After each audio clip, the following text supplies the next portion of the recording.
What's up, everyone? I've got a 2019 Honda Civic. I think you're gonna like it. I think you're gonna like it a lot. This is Ride Along. If you don't know what Ride Along is, let me introduce it to you. Ride Along is a 360-degree car review show that I put on while I'm driving around. You can look around the car, look at the features, notice the styling, notice the seats, look at the lack of sunroof in this one. But throughout this review, I will show you everything this car has to offer. Okay, not everything, the main things. I'll show you the most important parts of it. But feel free to look around, feel free to appreciate what the car has to offer, share a few things, a few insights about the car. And without further ado, let's get started. This is the 2019 Honda Civic. Now, the Civic's been around a while and it has received a lot of awards. It has been a top seller for a very, very long time, and there's a good reason.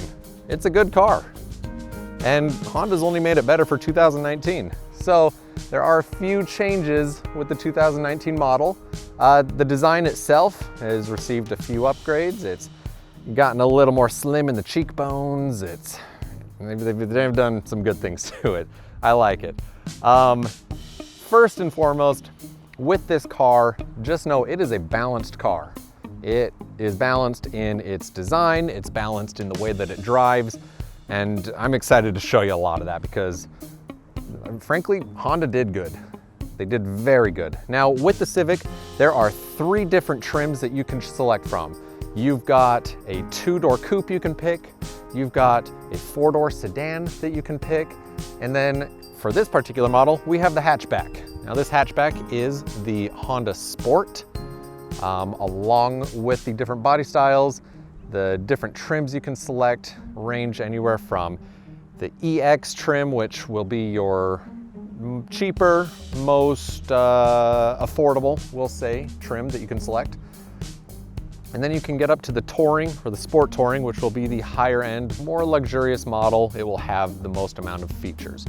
But let's do a walk around. I'll show you the designs, I'll show you some of the styling of the car, and we'll dive deeper into it here in just a minute. All right, let's look at the design here. Now, this is the Sport model, so we've got a sportier trim to it. The white with black accents looks amazing. I really like these new rims. Just solid black, it looks good. Now, you'll notice there are some more aggressive lines on the car. We've got the black trim down here at the bottom. And you know, I think it looks good. Now, this being the Sport model, not the Sport Touring, this is the lower end, more affordable one, but it does have stiffer suspension, hence the name Sport. But there are a few things it lacks that I do want to mention. One, the lack of keyless entry, the lack of a push button start that I feel you'll find in other cars of the same class. Not a huge dent on the Civic itself, but it's something that I was kind of hoping for. But you don't get to those more luxury features until you get up into the Sport Touring models. Sorry.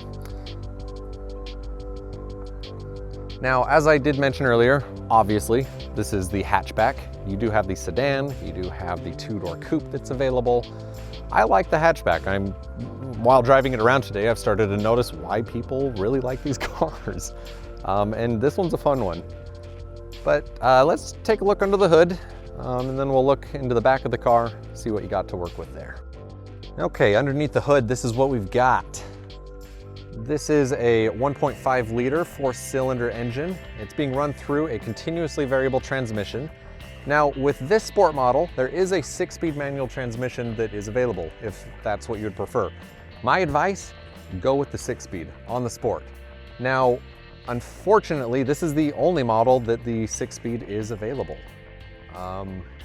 which is a little unfortunate, especially considering they have the Sport Touring trim that's available.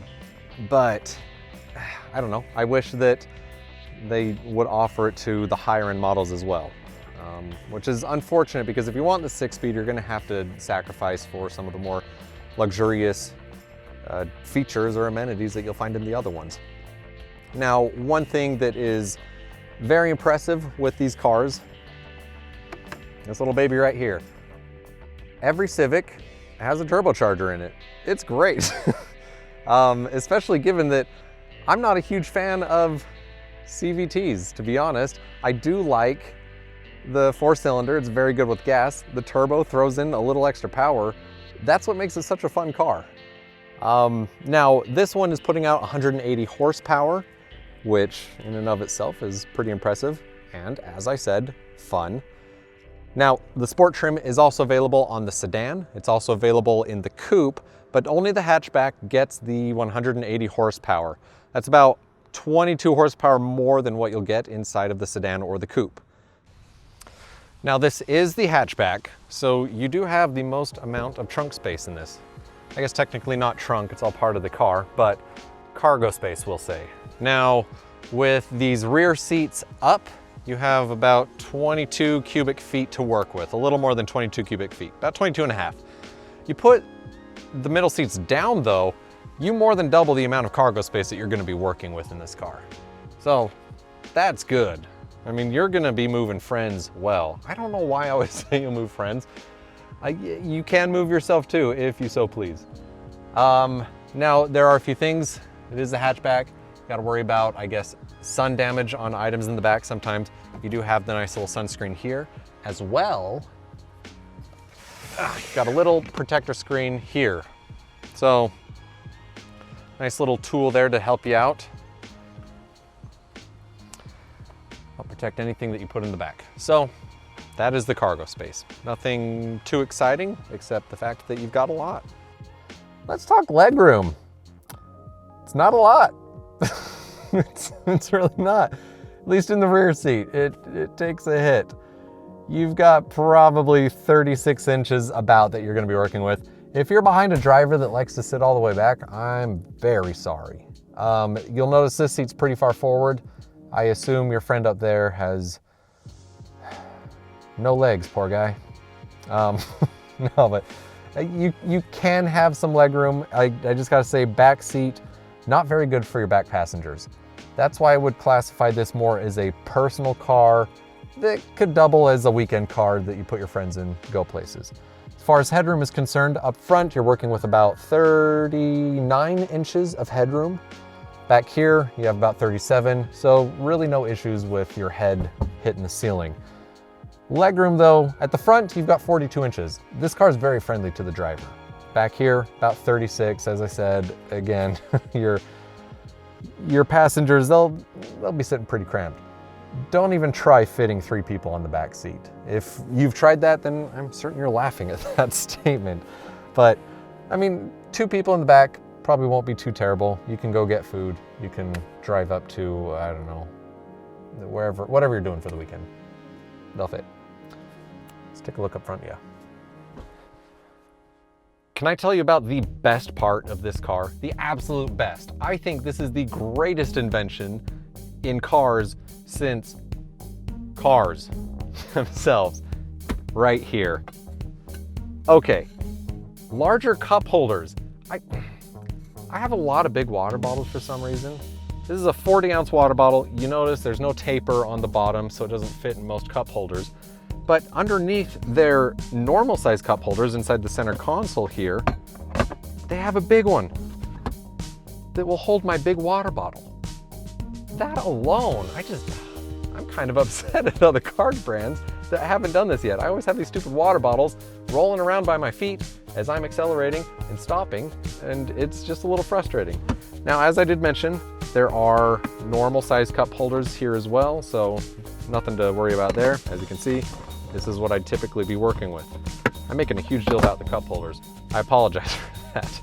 This being the sport trim model though, you do have leather stitched steering wheel. You've got leather stitched shift knob there. Let's talk about phone, wallet, keys. Where do you keep them? Well, there's plenty of cargo space up here in the cabin. Center console, of course. If you're looking for where to plug your phone in, you will find that up here front and center. There's a nice little shelf over here where you've got USB, you've got a power outlet.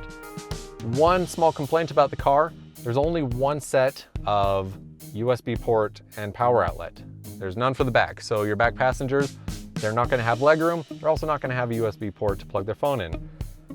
Not a huge deal breaker, but I guess if you have a lot of people that are running out of juice on their cars a lot, something to think about. There go the keys, which brings me to my next point, keys.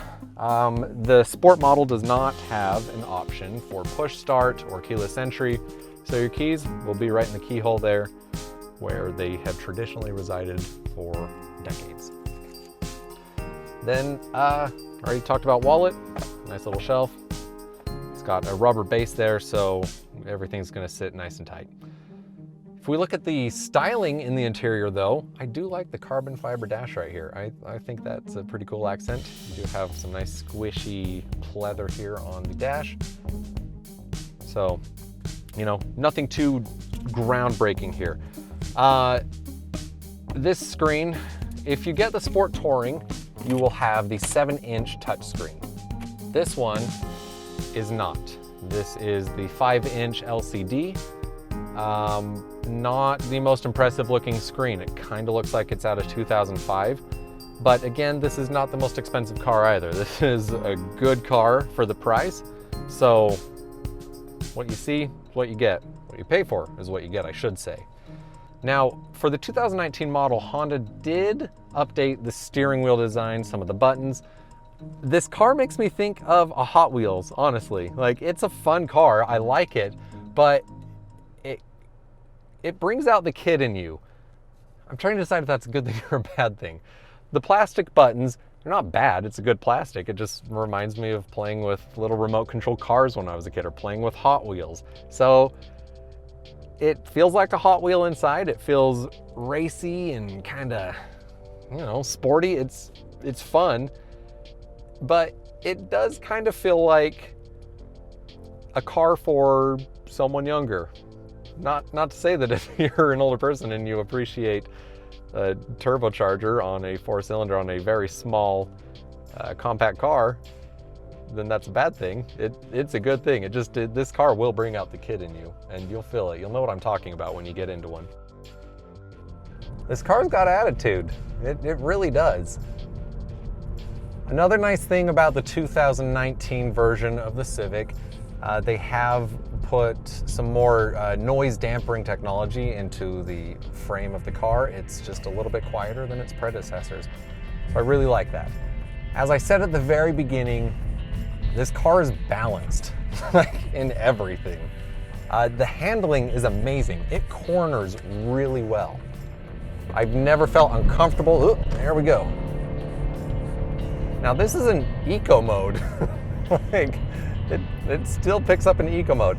If you're looking down here at the shift knob, you'll notice you see the eco button, but where's the sport button? Because isn't this the hatchback sport? It is. It's quite simple. Eco button is just an on-off button. You hit eco, boop, turns off. What that does is it doesn't restrict the acceleration of the car.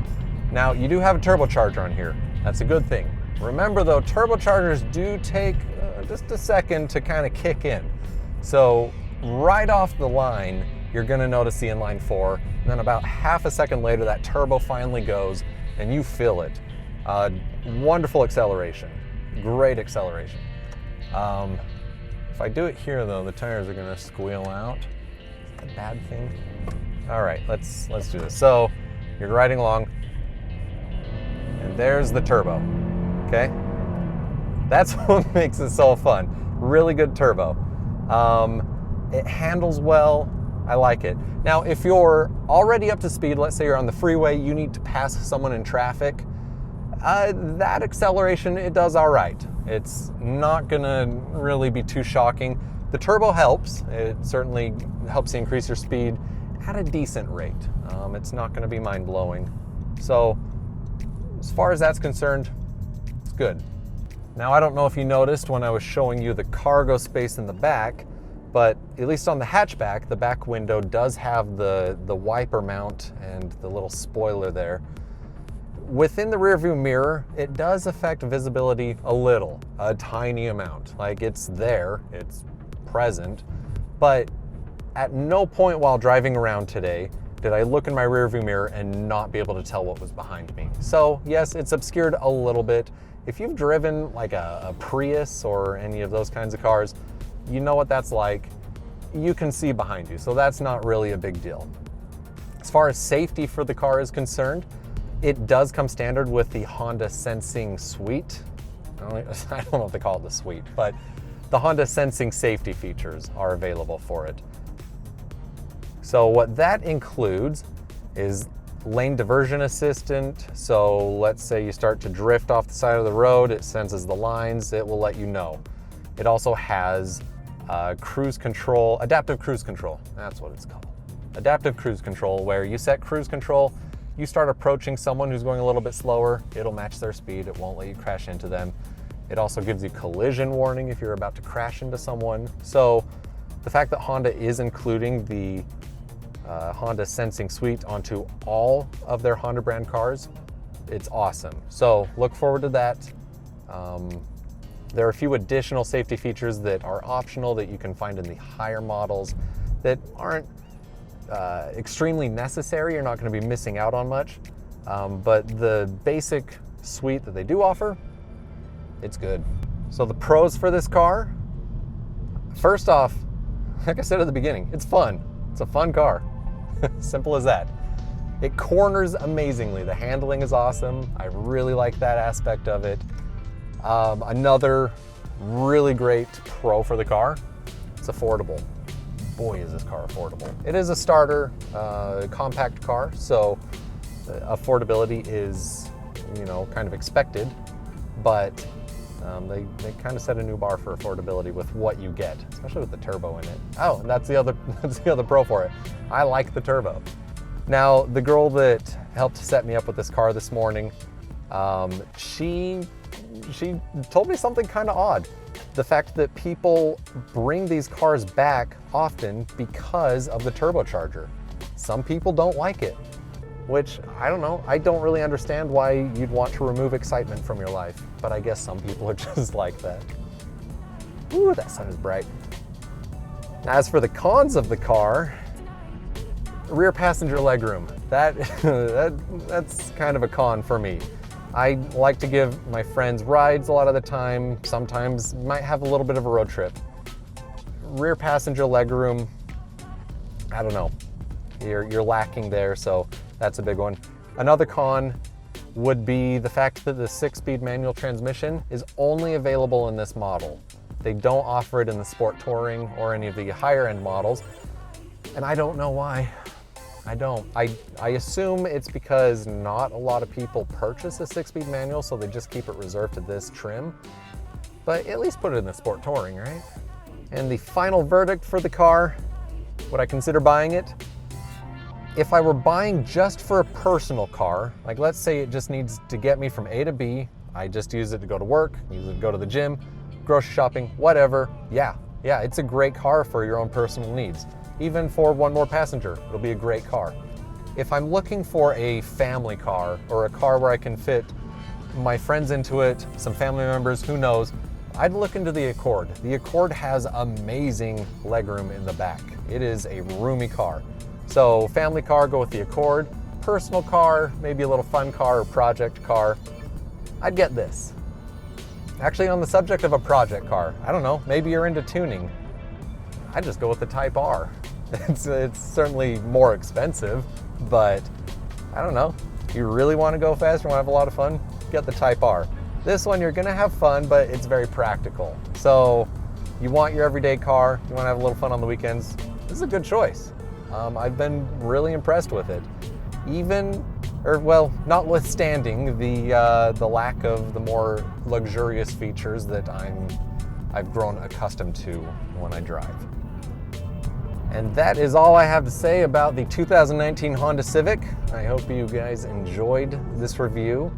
I know I did. I've enjoyed driving this car around. If you enjoyed the review, if you've been watching them and you like what I have to offer here, then leave a like on the video. That's how I know that you're engaging, that you're liking what I'm putting out. If you want to see some future reviews, stay notified, all that good jazz, then be sure to subscribe to the channel, and I'll try to keep putting these out as regularly as possible. I have a lot of fun doing them, and I hope they're useful for you all. But anyways, thanks for joining me. Have a great evening.